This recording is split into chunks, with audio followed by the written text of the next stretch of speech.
زندگی کا سفر اپنی رفتار کے ساتھ چل رہا تھا۔ اگر بہت زیادہ نعمتوں کی فراوانی نہیں تھی تو کمی بھی نہیں تھی۔ ضروریات زندگی اچھے سے پوری ہو رہی تھیں۔ میں اپنے ماں باپ اور ایک چھوٹے بھائی کے ساتھ ایک اچھی زندگی بسر کر رہی تھی، لیکن اچانک ایک حادثے نے ہم سب کو ہلا کر رکھ دیا۔ ایک دن میرے ابا کھیتوں سے واپس آئے تو اچانک انہیں فالج کا اٹیک ہوا۔ ہم سب انہیں فوراً شہر کے ہسپتال لے گئے۔ وہاں پر ان کا فوری علاج کیا گیا، لیکن ان کا آدھا جسم فالج کے اس اٹیک کے زیر اثر آ گیا تھا۔ بہت حد تک ڈاکٹروں نے اس پر قابو تو پا لیا، لیکن پھر بھی مکمل طور پر آرام نہیں آیا تھا۔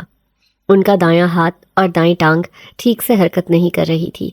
ہم سب بہت پریشان تھے کیونکہ ابا ہمارے گھر کے واحد کفیل تھے۔ میرا بھائی ابھی بہت چھوٹا تھا، وہ ابھی اس قابل بھی نہیں تھا کہ کھیتوں میں کام کر سکے۔ ہماری اپنی زمین نہیں تھی۔ ہمارے گاؤں کے وڈیرے کی زمین پر ابا کام کرتے تھے۔ اس گاؤں میں آئے ابھی ہمیں کچھ عرصہ ہی گزرا تھا۔ اس سے پہلے ہم لوگ کسی اور جگہ مقیم تھے۔ وہاں پر سیلاب آنے کی وجہ سے سب کچھ بہہ گیا تو ہم یہاں آ گئے۔ یہ گاؤں میری اماں کے ننیال کا گاؤں تھا۔ وہاں اماں کو وراثت میں گھر ملا تھا جو کافی عرصے سے خالی پڑا تھا۔ ہم نے اپنا بچا کھچا سامان اٹھایا اور ادھر ڈیرا لگا لیا۔ آہستہ آہستہ وہاں کے لوگوں سے ہماری جان پہچان ہو رہی تھی۔ ابا نے اس گاؤں کے وڈیرے کے پاس نوکری کر لی۔ یہ لوگ اپنے گاؤں کے لوگوں کا خیال رکھتے تھے، ان کو وقت پر تنخواہ بھی دیتے اور فصل میں سے بھی کچھ حصہ دیتے۔ اس وجہ سے سب ان کی بہت عزت کرتے تھے۔ میرے ابا کی صحت بہت اچھی تھی۔ بظاہر ان کو معمولی سا بخار بھی نہیں ہوا تھا، پھر اچانک سے ان کو یہ بیماری کیسے لگ گئی؟ ہمارے گھر میں بہت بڑی آزمائش آ گئی تھی۔ دکھوں اور مصیبتوں نے ہمارے گھر کا راستہ دیکھ لیا تھا۔ گھر میں تھوڑا بہت راشن موجود تھا، لیکن وہ بھی آہستہ آہستہ ختم ہو رہا تھا۔ اماں کے چہرے پر فکر مندی کی لکیریں دور سے ہی نظر آ رہی تھیں۔ ہر وقت سوچ میں ڈوبا ہوا چہرہ ان کے دل کا حال بیان کرتا تھا۔ مجھے تو ان کی شکل سے ہی اندازہ ہو جاتا تھا کہ اس وقت وہ کیا سوچ رہی ہوں گی۔ میں اماں کو تسلی دیتی، لیکن اس کے باوجود بھی ہم دونوں جانتے تھے کہ تسلی دینے سے کچھ نہیں ہوگا۔ زندہ رہنے کے لیے روٹی کی ضرورت تھی۔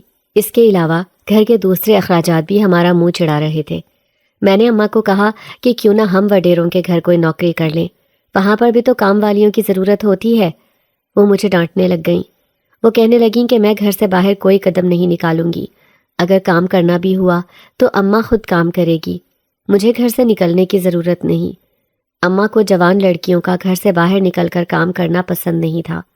انہیں لگتا تھا کہ اگر لڑکیاں کام کریں تو لوگ ان کے کردار پر شک کرتے ہیں، نہ جانے کیسی کیسی باتیں کرتے ہیں۔ اماں نے وڈیروں کے گھر جانے کا فیصلہ کیا۔ اماں نے بڑی سی چادر میں خود کو اچھی طرح لپیٹا اور وڈیروں کے گھر پہنچی۔ ان کی حویلی بہت شاندار تھی، کسی محل سے کم نہیں تھی۔ ان کے پاس دنیا کی ہر سہولت تھی۔ گاؤں میں رہ کر بھی شہر جیسا گھر بنا رکھا تھا، مگر اس کے باوجود بھی گاؤں کا کلچر ان کے گھر نظر آتا۔ باہر لان میں پودے رکھے ہوئے تھے، لیکن وہاں چارپائیاں بھی بچھی ہوئی تھیں۔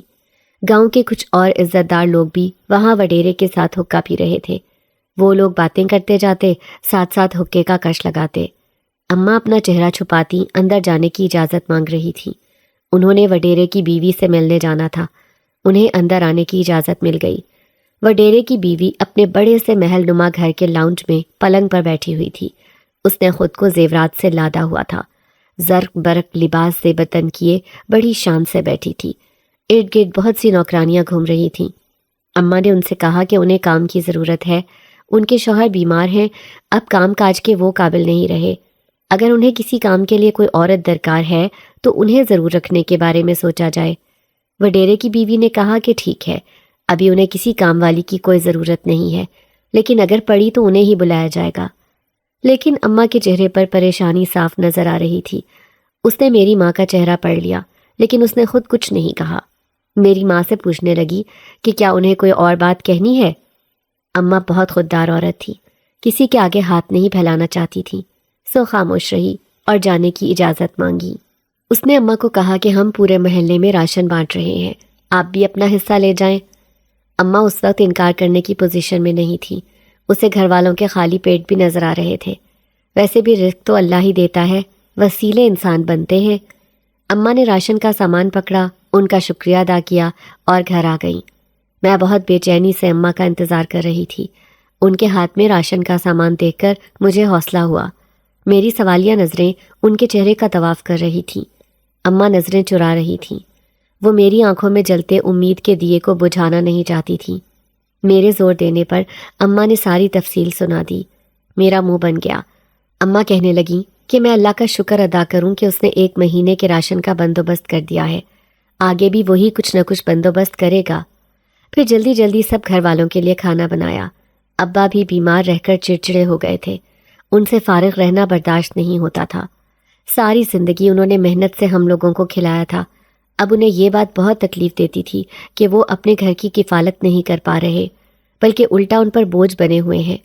ابا کی بے بسی اور ان کی نم آنکھیں مجھے بہت افسردہ کر دیتی۔ میں اپنے باپ کی آنکھوں میں آنسو دیکھتی تو میرے دل میں درد کی لہر اٹھتی تھی۔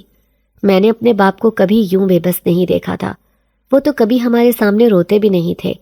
اتنے مضبوط انسان کو اس حال میں دیکھنا ہم سب کے لیے بھی بہت بڑی آزمائش تھا۔ اماں گاؤں کے کچھ امیر گھروں میں کام کرنے لگ گئیں، کبھی ان کی گندم صاف کرتیں، چاول صاف کرتیں، کسی نے رضائیوں کے کور چڑھانے ہوتے تو وہ بھی چڑھا دیتیں، سلائی کڑھائی کا کام ملتا وہ بھی کرتیں۔ ایسا کوئی کام نہیں تھا جو اماں کو ملتا اور وہ نہ کرتیں۔ ابا اماں کو یوں کام کرتا دیکھ کر کڑھتے۔ انہوں نے ساری زندگی میری اماں کو گھر بٹھا کر کھلایا تھا، اب یوں لوگوں کے گھروں میں کام کرتے دیکھتے تو ان سے برداشت نہیں ہوتا تھا۔ اندر ہی اندر انہیں یہ غم کھائے جا رہا تھا، اپنا وجود بیکار محسوس کرتے، چیخنے لگ جاتے۔ میں اور اماں انہیں بہت سمجھاتے کہ وہ جلد ہی ٹھیک ہو جائیں گے، وہ یوں ہمت نہ ہاریں، یہ بھی اللہ کی آزمائش ہے، وہ جلد ہی ختم کر دے گا۔ میں اماں کی غیر موجودگی میں گھر کے کام کرتی۔ گاؤں کے اسکول میں نے 10ویں تک تعلیم حاصل کی تھی، لیکن مجھے پڑھنے کا شوق نہیں تھا، اس لیے سپلی آنے کے بعد پڑھائی کو خیر بات کہہ دیا۔ ویسے بھی گاؤں میں کالج نہیں تھا، شہر جانا پڑتا۔ ہمارے گاؤں میں ابھی لڑکیوں کو زیادہ پڑھانے کا رواج نہیں تھا، بس گھر کے کام، سلائی کڑھائی اور کھانا بنانے پر زور دیا جاتا تھا۔ ہمارے حالات اتنے اچھے نہیں تھے لیکن بہت برے بھی نہیں تھے۔ ایک دن اماں گھر پر نہیں تھیں، ابا کی طبیعت اچانک بہت خراب ہو گئی۔ میرے تو ہاتھ پاؤں پھول گئے۔ میں اکیلی کیا کرتی؟ مجھے ویسے بھی باہر کی دنیا کا اتنا پتہ نہیں تھا۔ میں جلدی جلدی باہر بھاگی کہ اماں کو بلا کر لاؤں۔ اماں کو آج کل وڈیرے کی بیوی نے کام دیا ہوا تھا۔ سردیوں کا موسم آ رہا تھا، رضائیوں کے کور دھو کر دوبارہ چڑھانے تھے۔ میں بھاگی بھاگی وہاں گئی تو وہاں مجھے ایک لڑکا بیٹھا نظر آیا۔ مجھے یوں پریشان دیکھ کر وہ میری طرف متوجہ ہوا۔ میں نے اسے کہا، یہاں میری اماں کام کر رہی ہیں، مجھے انہیں بلانا ہے، میرے ابا کی حالت بگڑ گئی ہے، انہیں فوراً شہر کے ہسپتال لے کر جانا ہے۔ میں نے ایک ہی سانس میں سب بیان کر دیا۔ تیز تیز چلنے کی وجہ سے سانس پھولی ہوئی تھی۔ وہ مجھے کہنے لگا کہ وہ میرے ابا کو بروقت ہاسپٹل لے جائے گا۔ میں نے اسے کہا کہ وہ میری اماں کو بھی بلا دے۔ اماں تک پیغام بھی پہنچ گیا۔ وہ جلدی جلدی ہمارے ساتھ ابا کو ہسپتال لے گیا۔ ہسپتال کا بل بھی اسی نے دیا۔ اماں مجھے کہنے لگیں کہ یہ وڈیرے کا بیٹا ہے۔ میں چونک گئی، مجھے نہیں معلوم تھا۔ اس نے ہمارا بہت ساتھ دیا، ہماری بہت مدد کی، سارے معاملات اسی نے دیکھے۔ ابا کی طبیعت سنبھل گئی تو ہسپتال سے چھٹی ملتے ہی وہ ہم لوگوں کو گھر چھوڑ گیا۔ جاتے جاتے اس نے میرے کان میں سرگوشی کی، میں جلد ہی دوبارہ تم سے ملوں گا ماہنور۔ اپنا نام اس کے منہ سے سن کر اپنائیت کا احساس جاگا، لیکن ذہن میں سوال بھی امڑ آیا کہ اسے کیسے میرے نام کا پتہ چلا؟ ہو سکتا ہے اماں نے اس کے سامنے میرا نام لیا ہو۔ خود ہی اپنے سوال کا جواب میں نے دے لیا۔ میں کافی دنوں تک اسی وڈیرے کے بیٹے کے بارے میں سوچتی رہی۔ مجھے اس کے بارے میں سوچنا بہت اچھا لگ رہا تھا۔ میں چاہتی تھی دن رات بس میں اس کو ہی سوچتی رہوں اور کچھ بھی نہ کروں۔ اس کا جملہ ابھی تک میرے کانوں میں گونج رہا تھا کہ جلد ہی دوبارہ ملاقات ہوگی۔ میں بس اسی انتظار میں تھی کہ کب دوبارہ اسے دیکھ سکوں۔ میں اس خوبرو نوجوان کو اپنے خوابوں کا شہزادہ بنا چکی تھی۔ میرا دل اس کے خواب دیکھنے لگا تھا، لیکن میں سوچتی تھی کہ کہاں وہ اور کہاں میں۔ میں ایک غریب کسان کی بیٹی اور وہ ایک وڈیرے کا بیٹا، ہمارا کوئی جوڑ ہی نہیں تھا۔ یہ خیال آتے ہی میرے دل میں امید کی شمع بجھنے لگی۔ یہ ظالم دنیا ہم لوگوں کو کبھی بھی ایک نہیں ہونے دے گی۔ اس دن جب ابا کی طبیعت زیادہ خراب ہو گئی تھی، اس کے بعد سے ابا نے بالکل ہی بولنا چھوڑ دیا تھا، ایک دم خاموش ہو چکے تھے۔ میرا دل انہیں اس حال میں دیکھ دیکھ کر پریشان رہتا۔ میرا بس نہیں چلتا تھا میں سب کچھ پہلے جیسا کر دوں۔ اماں بھی سارا دن محنت کرنے کے بعد رات کو اس قدر تھک جاتیں کہ چارپائی پر لیٹتے ہی ان کی آنکھیں بند ہو جاتیں۔ اپنی ماں کو اس قدر محنت کرتے دیکھ کر میرا دل خون کے آنسو روتا تھا۔ اپنے جان سے پیارے ابا کو اس حال میں دیکھنے کا کبھی سوچا ہی نہیں تھا۔ چند گھڑیوں اور چند لمحوں کی تبدیلی ہماری زندگی کو مکمل طور پر بدل کر رکھ دیتی ہے۔ جس حد تک مجھ سے ممکن ہوتا میں گھر کے کاموں سے ماں کو آزاد رکھتی۔ میری پوری کوشش ہوتی تھی میں گھر کا کوئی کام ماں سے نہ کرواؤں، کیونکہ وہ باہر کے کام کر کر کے ہی تھک جاتی تھی۔ اب وہ بھی بوڑھی ہو رہی تھی، ان کی بوڑھی ہڈیوں میں بھی اتنا دمخم باقی نہیں رہا تھا۔ میرا بھائی ابھی 14 برس کا تھا، وہ اتنی ذمہ داری اٹھانے کے قابل نہیں ہوا تھا۔ وہ اس وقت اسکول میں زیر تعلیم تھا۔ میری ماں کی پوری کوشش تھی کہ وہ تعلیم حاصل کر کے کسی اچھی جگہ نوکری کرے۔ اسے بھی پڑھنے کا بے حد شوق تھا، لیکن گھر کے حالات کو وہ بھی دیکھ دیکھ کر اماں کو مجبور کرنے لگا کہ اسکول کے بعد وہ بھی کوئی کام ڈھونڈے گا۔ بہت مشکل کے ساتھ اس نے اماں کو منایا کہ اسکول سے آنے کے بعد وہ کوئی پھل کی ریڑھی لگا لے گا تاکہ کوئی سبزی یا پھل بیچ کر وہ تھوڑا بہت ماں کا ہاتھ بٹا سکے۔ چند دن اس نے تھوڑی سی سبزی منڈی سے لا کر بیچی، لیکن کوئی خاص نفع نہ ہوا۔ چند دن تک وہ کوشش کرتا رہا، لیکن کوئی فائدہ نہ ہوا۔ اس کی پڑھائی بھی متاثر ہونے لگی۔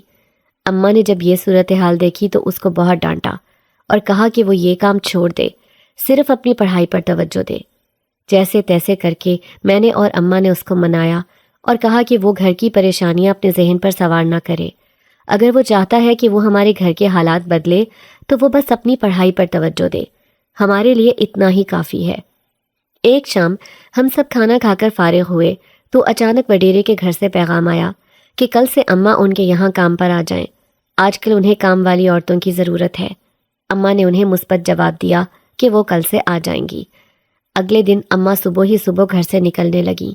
میں نے انہیں زبردستی ناشتہ کروا کے بھیجا اور باقی سب گھر والوں کے لیے بھی ناشتہ بنایا تھا۔ اماں کو بس جلدی جلدی ہر کام کرنے کی پڑی ہوتی تھی، کھانے پینے کی بھی ہوش نہیں رہتی تھی۔ میں ہی زبردستی انہیں کھلاتی۔ اماں کے جانے کے بعد میں نے ابا کو خود اپنے ہاتھوں سے ناشتہ کروایا، ان کا منہ صاف کیا۔ ابا تو کوئی بھی چیز نہیں مانگتے تھے، نہ ہی انہوں نے کبھی کھانا مانگا، نہ ہی پانی۔ نہ جانے اتنی چپ کیوں سادھ لی، باتھ روم بھی خود نہیں جاتے تھے، میں سہارے سے لے کر جاتی، اس سے آگے وہ خود چلے جاتے۔ میں تہجد میں اٹھ کر اپنے گھر کی سلامتی کے لیے بہت دعائیں کرتی۔ میری دعاؤں میں اس وڈیرے کے بیٹے کا نام بھی شامل ہو گیا۔ میں اس کی ہمراہی میں زندگی گزارنے کے خواب دیکھنے لگی۔ میری زندگی کی اس مشکل گھڑی میں اس کا خیال کسی ٹھنڈی ہوا کے جھونکے کی طرح تھا جو مجھے کسی خوبصورت دنیا کی یاد دلاتا، جہاں پہاڑ تھے، تتلیاں تھیں، بہتے جھرنے فطرت کی خوبصورتی میں مزید اضافہ کر رہے تھے۔ اماں اکثر اس وڈیرے کے بیٹے کا نام لیتی۔ اس کا نام وجاہت تھا۔ وہ اپنے نام کی طرح ہی خوبصورت تھا۔ اس کا نام سنتے ہی میرے دل کی دھڑکن تیز ہو جاتی تھی، میرا رواں رواں اس کے ذکر پر جاگ جاتا، جسم کا ہر حصہ سماعت بن جاتا، دل میں میٹھا میٹھا درد جاگتا۔ وہ اماں کے بھی آگے پیچھے پھرتا تھا۔ اماں اس کی بہت تعریف کرتی تھی۔ حویلی میں کام زیادہ ہو گیا، اماں سے زیادہ کام نہیں ہوتا تھا۔ سردیاں آنے کی وجہ سے اماں کے جوڑوں میں درد ہوتا تھا، لیکن پیسے کمانے بھی ضروری تھے۔ میں نے اماں کو کہا کہ وہ مجھے اپنی جگہ کام پر بھیج دیں۔ اماں نہیں مان رہی تھی، لیکن جب ان کی طبیعت زیادہ خراب ہو گئی تو مجبوراً انہیں مجھے ہی بھیجنا پڑا۔ میں دھڑکتے دل کے ساتھ وہاں گئی، کیونکہ مجھے پوری امید تھی کہ وہ ضرور آئے گا۔ جب میں وہاں کچن میں گئی تو وہاں کچن میں کھانے پکانے کا کام میرے سپرد کر دیا گیا۔ مجھے بہت اچھی کوکنگ آتی تھی، میں نے بہت دل کے ساتھ کھانا بنایا۔ وہاں میرے علاوہ بھی کچھ عورتیں کام کر رہی تھیں، لیکن بہانے بہانے سے وجاہت بھی کچن میں چکر لگا رہا تھا۔ میں بھی کنکھیوں سے اسے دیکھ رہی تھی۔ عورتوں کی موجودگی کی وجہ سے میں اس سے بات نہ کر سکی، مگر آنکھوں ہی آنکھوں میں ہم نے ایک دوسرے کو محبت کے پیغام دیے۔ کہتے ہیں آنکھیں ہمارے جذبات کی ترجمانی کرتی ہیں۔ اس دن اس بات پر مجھے بھی یقین آ گیا۔ میرا کام ختم ہوا تو میں نے گھر کی جانب قدم بڑھا دیے۔ میں حویلی سے باہر نکلی۔ وجاہت میرے پیچھے پیچھے آ رہا تھا۔ میں نے اس کی موجودگی کو محسوس کر لیا تھا۔ میں جانتی تھی وہ میرے پیچھے پیچھے آ رہا ہے۔ میں مسکراہٹ دباتے خاموشی کے ساتھ چلنے لگی۔ میرے قدم آہستہ آہستہ اٹھ رہے تھے۔ میں نے جان بوجھ کر اپنی رفتار سست رکھی تھی تاکہ وہ میرے ہم قدم آ جائے۔ میری تو یہی خواہش تھی کہ زندگی کا سفر بھی اس کے ساتھ قدم سے قدم ملا کر گزر جائے۔ وہ تیزی کے ساتھ دوڑتا ہوا میرے ساتھ چلنے لگا۔ میں نے مڑ کر اس کی طرف دیکھا۔ میرے چہرے پر محبت کے رنگ بکھرے ہوئے تھے۔ اس کا چہرہ اس کے حال دل کو عیاں کر رہا تھا۔ اس نے بہت محبت سے میرا نام پکارا۔ اس کے منہ سے اپنا نام سن کر یوں لگا جیسے کوئی کانوں میں رس کھول رہا ہو۔ میں چلتے چلتے رکی، اس نے بھی خود کو وہیں روک لیا اور گویا ہوا، میں کب سے تمہارا انتظار کر رہا تھا، تم آئیں کیوں نہیں؟ میں جواباً بولی، تم نے کون سا مجھ سے ملنے کی کوشش کی؟ میرے شکوے کے جواب میں وہ زیر لب مسکرایا۔ ہم دونوں آمنے سامنے کھڑے گفتگو کر رہے تھے۔ وہ میری آنکھوں میں دیکھنے لگا، میں اس کی آنکھوں کی تپش کی تاب نہ لا سکی اور آنکھیں چرانے لگی۔ میرا دھیان سامنے موجود پیڑ پر چلا گیا جہاں چڑیا اپنے گھونسلے میں موجود بچوں کو چونچ کی مدد سے کھانا کھلا رہی تھی۔ چڑا اسے دانہ لا کر دے رہا تھا۔ میری آنکھوں کو وہ منظر بہت بھلا لگا۔ وہ چڑیا کا گھونسلہ ایک مکمل خاندان کی تصویر کشی کر رہا تھا۔ میرے دل میں بھی وجاہت کے ساتھ ایک گھونسلہ بنانے کی امنگ جاگی۔ اس نے میری نظروں کے تعاقب میں دیکھا اور بے اختیار مسکرا دیا۔ اس کی مسکراہٹ نے اس بات کو واضح کر دیا کہ وہ میرے ذہن میں چلتے خیالات کو پڑھ چکا تھا۔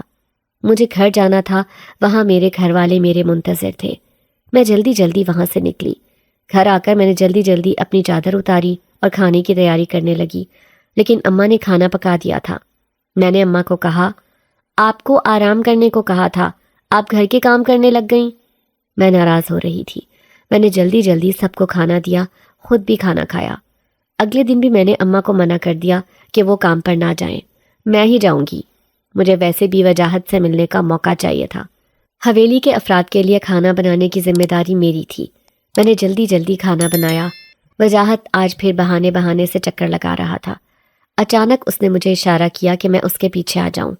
میں اس کے پیچھے چلنے لگی۔ اچانک وہ میری نظروں سے اوجھل ہو گیا۔ میں گھبرا گئی کیونکہ وہ حویلی بہت بڑی تھی۔ مجھے اس کے راستوں کا علم بھی نہیں تھا۔ میں اندازے سے آگے چلنے لگی۔ میں جس راہداری سے گزر رہی تھی وہاں پر بہت بڑی بڑی پینٹنگز آویزاں تھیں۔ میں رک کر انہیں دیکھنے لگی۔ آہستہ آہستہ چلتے ہوئے میں ایک کمرے کے آگے رک گئی۔ وہاں کوئی میرے پاس سے گزرا، میں ڈر گئی۔ اچانک وجاہت نظر آیا۔ میری سانس میں سانس آئی۔ میں اسے دیکھ کر زبردستی مسکرانے لگی۔ میری اور اس کی محبت کی داستان پروان چڑھ رہی تھی۔ ایک دوسرے کو دیکھتے ہی ہماری آنکھوں میں بتیاں جل اٹھیں۔ یوں لگا جیسے وقت کی رفتار وہیں تھم گئی ہو، گھڑی کی سوئیاں آگے چلنے سے انکاری ہوں۔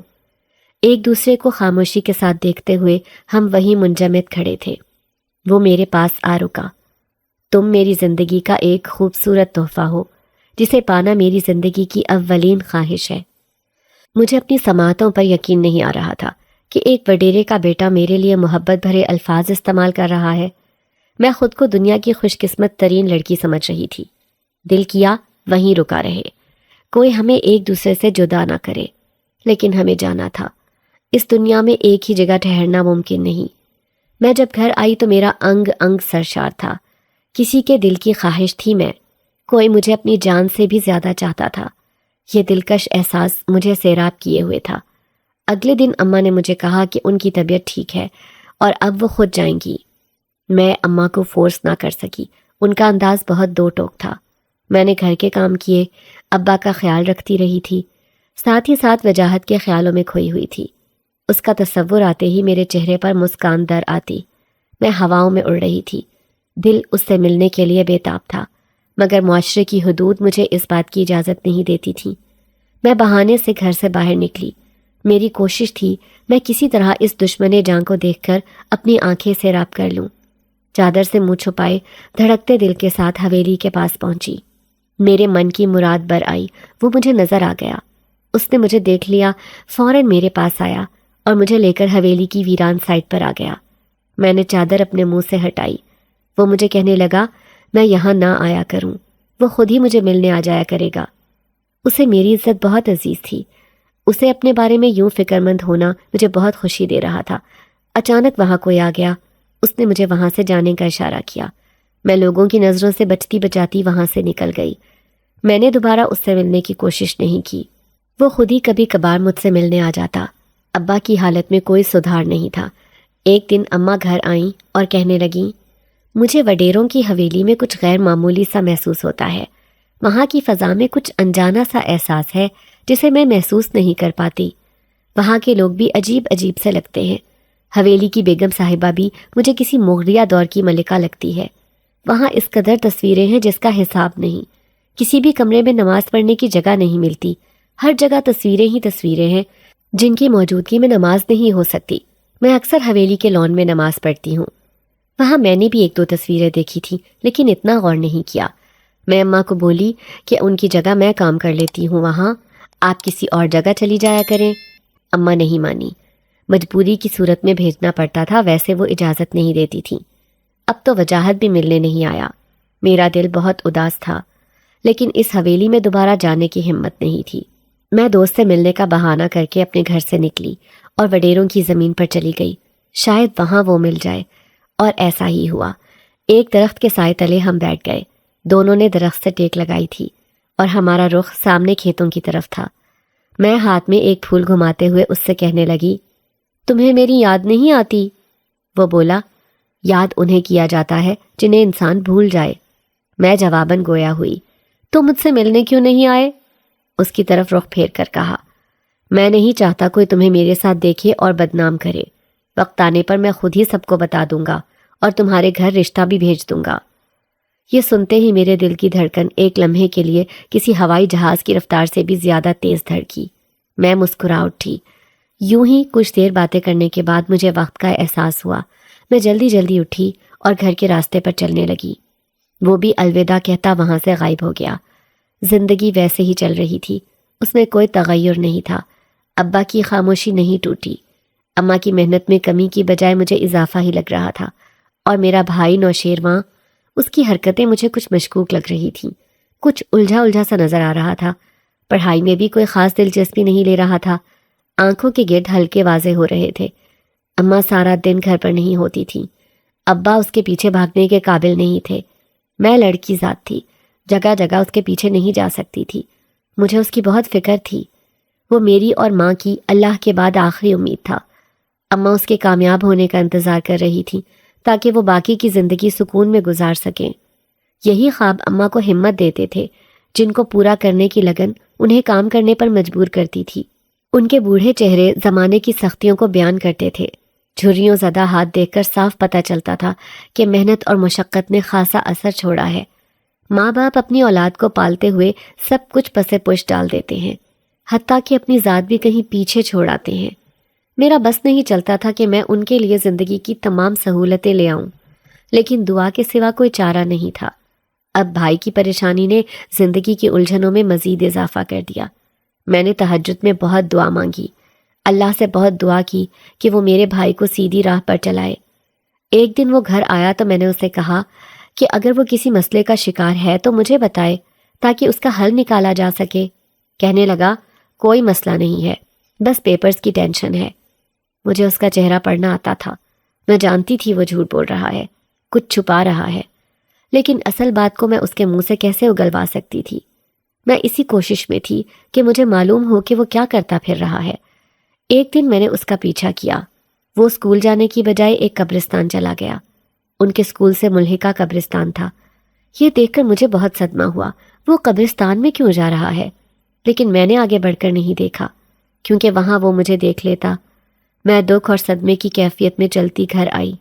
میرا دل یہی سوچ سوچ کر پریشان تھا کہ وہ قبرستان میں کیا کرنے گیا تھا، کہیں وہ کسی لت میں تو نہیں پڑ گیا۔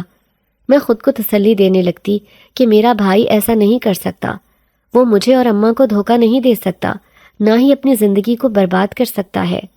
میں نے سوچ لیا تھا، میں جان کر رہوں گی کہ وہ وہاں کیوں جاتا ہے۔ وہ میرا بھائی تھا، اگر وہ کسی دلدل میں جا رہا تھا تو میرا کام بنتا تھا میں اسے نکالوں۔ فیملی اسی لیے تو ہوتی ہے، مشکل وقت میں ساتھ دینے والی، اپنوں کو اکیلا نہ چھوڑنے والی۔ میں روز اس کا پیچھا کرنے لگی۔ وہ روز ہی قبرستان جاتا تھا، لیکن وہاں جا کر وہ کیا کرتا ہے میں دیکھ نہ پاتی۔ میں بہت کوشش کرتی آگے جا کر دیکھ سکوں، لوگوں کی موجودگی مجھے وہاں جانے سے روک دیتی تھی۔ میں نہیں چاہتی تھی کہ کوئی مجھے قبرستان میں دیکھ لے اور اسے بتا دے۔ میں نے اپنا وقت بدلا، صبح کی بجائے میں دوپہر میں گئی، جب سب لوگ اپنے اپنے کاموں میں مگن تھے۔ قبرستان میں بھی رش نہیں تھا۔ میں ایسی جگہ سے قبرستان میں داخل ہوئی جہاں سے وہ مجھے نہ دیکھ سکے۔ میری نظر پڑی تو وہاں وہ ایک عجیب الخلقت بوڑھے کے ساتھ بیٹھا نظر آیا۔ اس کا حلیہ بہت گندا تھا، گلے میں مالائیں تھیں، بال لمبے اور الجھے ہوئے تھے، ساتھ میں ایک ڈنڈا بھی پڑا ہوا تھا اور کچھ سامان بھی پڑا ہوا تھا۔ دیکھنے میں وہ کوئی جادو کرنے والا لگ رہا تھا۔ مجھے بہت غصہ آیا، یہ ایسے آدمی کے پاس کیا کر رہا ہے؟ میرا دل کیا میں وہاں پر موجود کسی آدمی کو روک کر ان کے بارے میں معلوم کروں۔ میں نے کہا اس سے بہتر ہے کہ میں خود ہی اپنے بھائی سے صاف صاف بات کروں۔ رات کو جب وہ گھر آیا تو میں نے اس کو پکڑ لیا اور اسے کہا کہ میں اس سے ایک بات پوچھوں گی اور وہ مجھے سچ سچ اس کا جواب دے۔ یہ الفاظ ادا کرتے ہی میں نے اس کا ہاتھ پکڑا اور اپنے سر پر رکھا۔ میں نے کہا میرے سر کی قسم کھا کر کہو کہ تم قبرستان میں کیوں جاتے ہو؟ وہ کہنے لگا کہ آپی یہ تم کس طرح کی حرکت کر رہی ہو؟ اس نے اپنا ہاتھ میرے ہاتھ سے چھڑوایا اور نیچے کر لیا اور نظریں چرانے لگا۔ میں نے اس سے کہا کہ وہ مجھے بتا دے ورنہ میں کسی نہ کسی طریقے سے معلوم کر لوں گی۔ میرے لہجے کی سختی سے وہ تھوڑا ڈرنے لگا۔ اس نے بولنا شروع کر دیا۔ اب اس کی عمر 16 برس ہو چکی تھی۔ وہ ابھی جوانی کی دہلیز پر قدم رکھ رہا تھا۔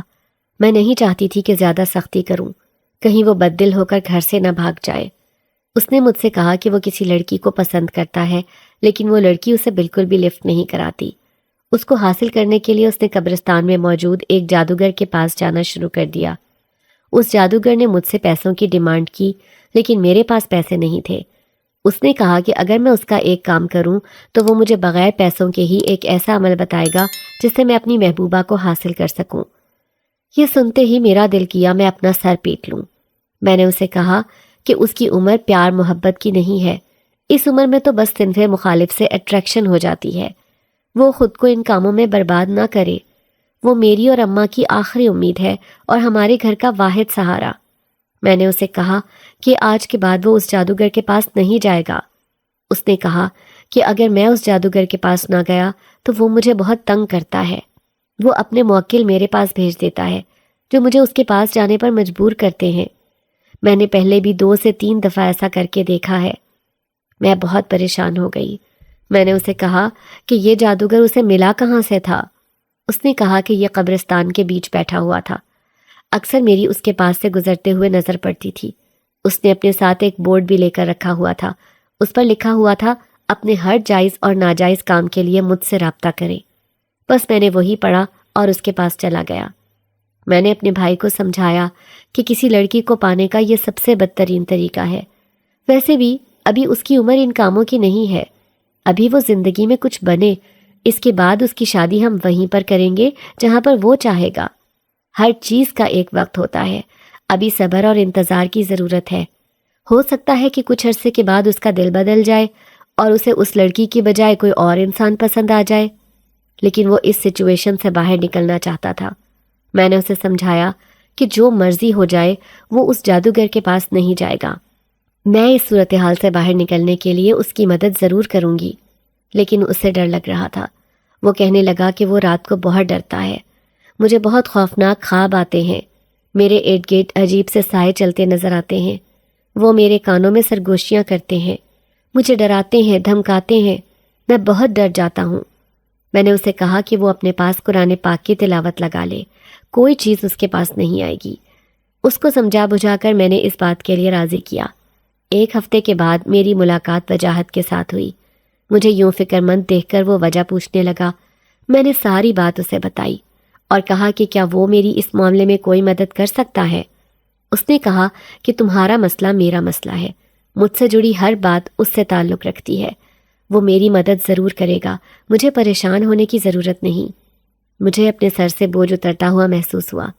میں وجاہت سے پوچھنے لگی کہ وہ اپنا رشتہ میرے گھر کب بھیجے گا۔ اس نے کہا کہ جلدی وہ مجھے خوشخبری سنائے گا۔ اس کے جانے کے بعد میں بہت حد تک ریلیکس ہو گئی تھی۔ ایک دن اماں گھر آئیں اور کہنے لگیں کہ حویلی والوں کے بارے میں بہت سی باتیں گردش کر رہی ہیں کہ وہاں پر جنات ہیں۔ مجھے ان کی بات پر یقین نہیں آیا۔ میں نے اماں سے کہا کہ لوگ ایسے ہی افواہیں پھیلا دیتے ہیں، میرا نہیں خیال کہ حویلی میں ایسی کوئی بات ہوگی۔ اماں کہنے لگیں اتنی بڑی حویلی ہے اور اس کا کچھ حصہ تو زیر استعمال بھی نہیں، ایسی خالی جگہوں پر ایسی مخلوقات قبضہ کر لیتی ہیں۔ میں نے اماں سے کہا کہ کیا انہوں نے وہاں پر ایسا کچھ دیکھا ہے؟ اماں نے کہا انہوں نے کچھ دیکھا تو نہیں، لیکن انہوں نے وہاں پر کچھ عجیب سی چیزیں محسوس کی ہیں۔ بظاہر وہ نظر نہیں آتی، لیکن انہیں وہاں پر جا کر کچھ اچھا احساس نہیں ہوتا، جیسے وہاں کوئی سایہ ہے یا کچھ اور جو انہیں تنگ کرتا ہے۔ اکثر وہاں پر لگی ہوئی تصویریں بھی مجھے حرکت کرتی ہوئی دکھائی دیتی ہیں۔ لیکن جب میں انہیں غور سے دیکھنے کی کوشش کرتی ہوں تو وہاں کوئی حرکت نہیں ہوتی۔ پہلے تو مجھے لگتا تھا شاید میرا وہم ہے، لیکن اب مجھے یقین ہے کہ وہاں پر کچھ نہ کچھ ایسا ضرور ہے۔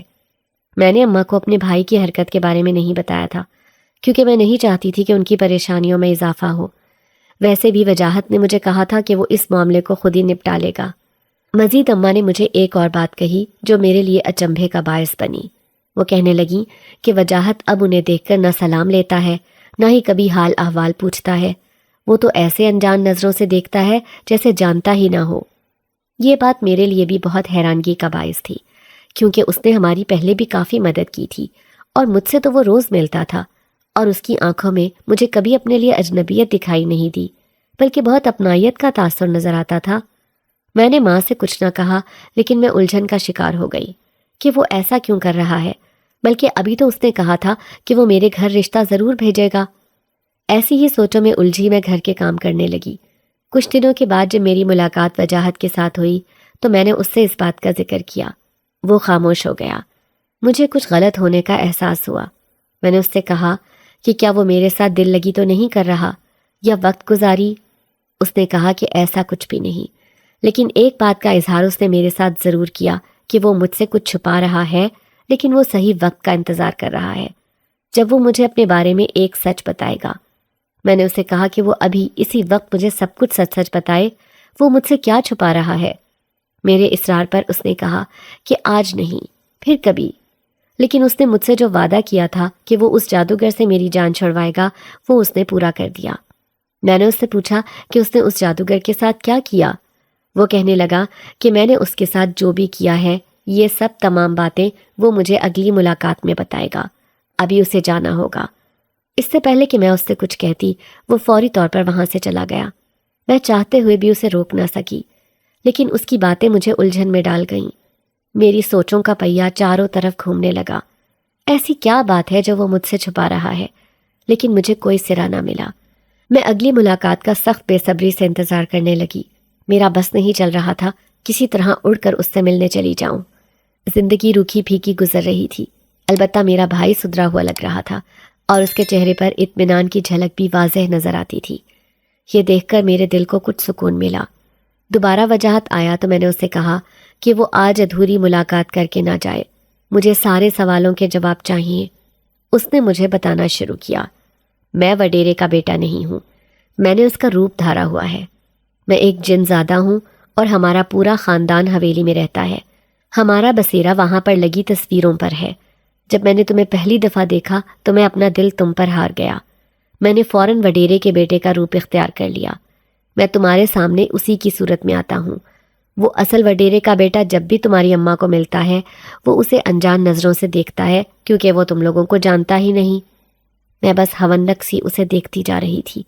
مجھے اپنی سماعت پر یقین نہیں آ رہا تھا۔ کیا میرے کان جو سن رہے ہیں وہ حقیقت ہی ہے؟ اس کی بات ابھی جاری تھی۔ وہ مزید بولا، تمہارے ایک سوال کا جواب دے دیا، اب دوسرے سوال کا جواب بھی سنو۔ تمہارے بھائی کے پیچھے جو جادوگر پڑا ہوا تھا، وہ تمہارے بھائی سے 2 قبروں پر تعویذ رکھوانا چاہتا تھا۔ اسے کوئی عمل کرنا تھا جس سے اس کی زندگی امر ہو جاتی۔ وہ 2 اولیاء اللہ کی قبروں میں تعویذ دبانا چاہتا تھا، لیکن تمہارا بھائی اسے ٹالتا رہا۔ کوشش کے باوجود بھی وہ ہمت نہ کر سکا۔ میں نے اس جادوگر سے مقابلہ کرنے کی ٹھانی۔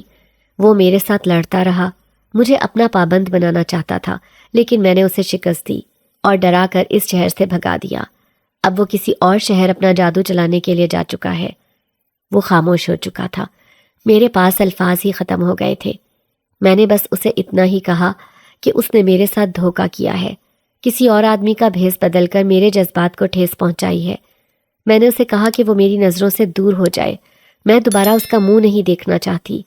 اگر وہ مجھ سے سچی محبت کرتا تو اپنی اصل شکل میں آتا، نہ کہ یوں بہروپیہ بنتا۔ میری باتیں سننے کے بعد وہ چپ چاپ چلا گیا۔ میں رونے لگی۔ مجھے سمجھ نہیں آ رہی تھی میری زندگی میں پہلے کون سی خوشیاں تھیں جو مزید غم کا اضافہ ہو گیا ہے۔ میں بہت دکھی تھی۔ میری متورم آنکھیں دیکھ کر اماں پوچھنے لگیں کہ مجھے کیا ہوا ہے۔ میں نے انہیں یہ کہہ کر ٹال دیا کہ میری طبیعت نہیں ٹھیک۔ ابا کی حالت میں بھی کوئی سدھار نہیں تھا۔ اماں کی صحت بھی دن بدن گر رہی تھی۔ میں نے اماں کو کہا کہ وہ کام چھوڑ دیں۔ اماں کہنے لگیں، پھر گھر کا خرچہ کیسے چلے گا؟ میں نے اماں کو کہا کہ میں کام کروں گی اور بھائی کو بھی ساتھ کام پر لگاؤں گی۔ پیپرز کے بعد آج کل وہ فارغ ہے، جب کالج جائے گا تو پھر کام چھوڑ دے گا، لیکن فری وقت میں اسے کچھ پیسے کمانے دیں۔ پہلے بھی وہ غلط آدمی کے ہتھے چڑھ چکا تھا، میں دوبارہ اسے کسی ایسی صورتحال کا شکار نہیں کرنا چاہتی تھی۔ خلاف توقع اماں میری بات مان گئی۔ شاید ان کی صحت بھی اس بات کی اجازت نہیں دیتی تھی کہ اب وہ مزید کام کرے۔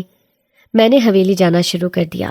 وہاں وجاہت مجھے منانے آتا تھا، مگر مجھے بے حد غصہ تھا۔ میں اس سے بات نہیں کرتی تھی۔ وہ مجھے منانے کی بے حد کوشش کر رہا تھا، لیکن میرا غصہ ہی نہیں اتر رہا تھا۔ میں بس جلدی جلدی کام کرتی اور گھر آ جاتی۔ میرا بھائی بھی وہاں پر میرے ساتھ ہی کام کر رہا تھا۔ اس کا کام باہر سے سودا سلف وغیرہ لانا تھا۔ اس کے علاوہ بھی جو اسے کام بتایا جاتا وہ خاموشی کے ساتھ کر دیتا۔ ایک دن کام سے فارغ ہونے کے بعد میں ایسے ہی حویلی میں پھرنے لگی۔ وہاں پر بہت ساری تصویریں تھیں۔ اچانک میری نظر ان تصویروں پر پڑی تو وہ ہل رہی تھیں۔ میں نے غور سے انہیں دیکھا، لیکن اس کے باوجود بھی مجھے ان کی حرکات محسوس ہو رہی تھیں۔ اچانک میری نظر ایک تصویر پر پڑی۔ وہ کسی عورت کی تصویر تھی۔ وہ عورت اس تصویر میں سے نکل کر چلنے لگی۔ میرے ذہن میں وجاہت کی باتیں گھومنے لگیں۔ اس نے بھی یہی کہا تھا کہ وہ ان تصویروں میں بسیرا کیے ہوئے ہے۔ یقیناً یہ بھی کوئی جن ہی تھا۔ میں ڈر گئی کیونکہ ایسی باتیں خوفزدہ کر دینے والی ہی ہوتی ہیں۔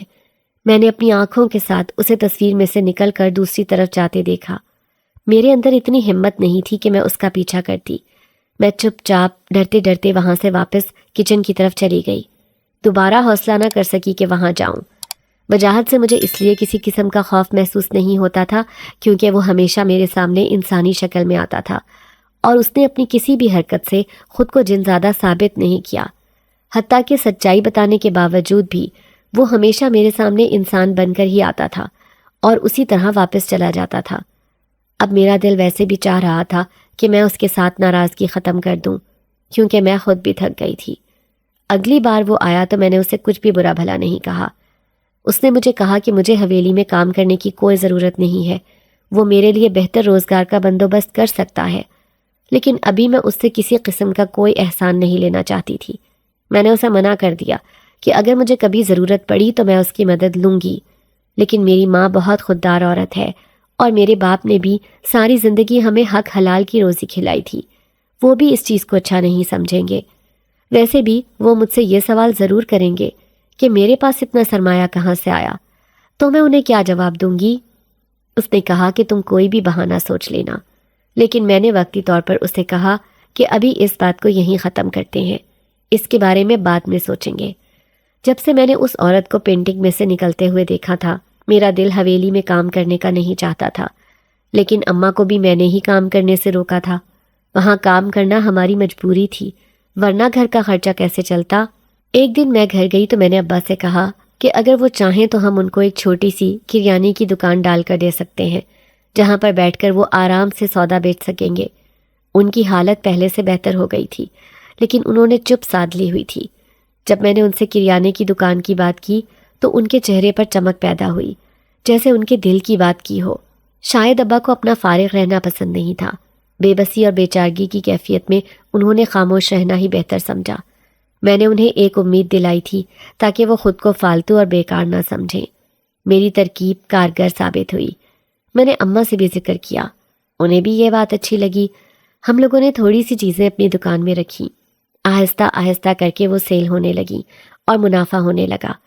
ابھی میں نے حویلی کی نوکری نہیں چھوڑی تھی، میں اب بھی وہاں جا رہی تھی۔ وجاہت سے بھی ملاقات ہوتی تھی، مگر دل کی کیفیت بدل چکی تھی۔ ایک جن اور انسان کیسے ایک ہو سکتے ہیں؟ یہ بات سوچ کر دل چاہتا تھا اسے چھوڑ دوں، مگر وہ پیچھا چھوڑنے پر تیار نہیں تھا۔ اڑتی اڑتی خبریں گھوم رہی تھیں کہ حویلی بکنے والی ہے، یہاں کے مالک دوسرے ملک میں شفٹ ہو رہے ہیں اور اسے بیچ رہے ہیں، لیکن ابھی تک اس کو کنفرم نہیں کیا گیا تھا۔ بہت سے لوگوں کا روزگار اس حویلی سے وابستہ تھا، لیکن اللہ کوئی نہ کوئی اور بھی وسیلہ بنا ہی دیتا ہے۔ ہماری دکان چلنے لگی تھی، ابا کی حالت بھی بہتر ہونے لگی تھی، اماں بھی ابا کے ساتھ دکان پر ہی ہوتی تھیں۔ آہستہ آہستہ ہم نے زیادہ چیزیں رکھنا شروع کر دیں۔ اللہ کا بہت کرم ہو رہا تھا۔ پھر حویلی والوں نے ہم سب کی دعوت رکھی۔ وہ لوگ حویلی بیچ کر خود امریکہ شفٹ ہو رہے تھے۔ ہم سب نے دعوت کھائی۔ وہاں مجھے وجاہت ملنے آیا تو میں نے اسے کہا کہ حویلی کے مالکان تو یہاں سے جا رہے ہیں، اب تو یہ پوری حویلی ان کی ہی ہوئی۔ وہ کہنے لگا کہ اس حویلی کو جس نے خریدا ہے وہ یہاں غریبوں کے لیے ہاسپٹل کھولنا چاہتا ہے، ہمارا یہاں رہنا ممکن نہیں، ہم لوگ بھی یہاں سے کہیں اور چلے جائیں گے۔ اس کے جانے کا سن کر میرے دل کو کچھ ہوا، لیکن میں نے ظاہر نہ کیا، بس سرسری سا پوچھا کہ وہ اب کہاں رہیں گے۔ اس نے کہا، میں رہنا تو ہمیشہ تمہارے دل میں چاہتا تھا، لیکن لگتا ہے اب یہ ممکن نہیں۔ میں نے کہا، تمہیں ایسا کیوں لگتا ہے؟ وہ کہنے لگا، تم بے اعتنائی برتتی ہو، تمہاری آنکھوں میں مجھے اپنے لیے وہ پیار نظر نہیں آتا جو پہلے آتا تھا۔ شاید تمہیں اس وڈیرے کے بیٹے سے ہی محبت تھی، تبھی حقیقت جان کر تم بدل گئی ہو۔ میں نے اس کی بات سے انکار نہیں کیا، کیونکہ اس کی بات میں جھوٹ نہیں تھا۔ میں خود اس کیفیت پر حیران تھی، لیکن مجھے اس وڈیرے کے بیٹے سے بھی محبت محسوس نہیں ہوتی تھی۔ کبھی کبھی وقتی جذبات کو بھی ہم محبت سمجھ بیٹھتے ہیں، جبکہ اصل محبت کبھی ختم نہیں ہوتی، وہ ہمیشہ دل میں زندہ رہتی ہے۔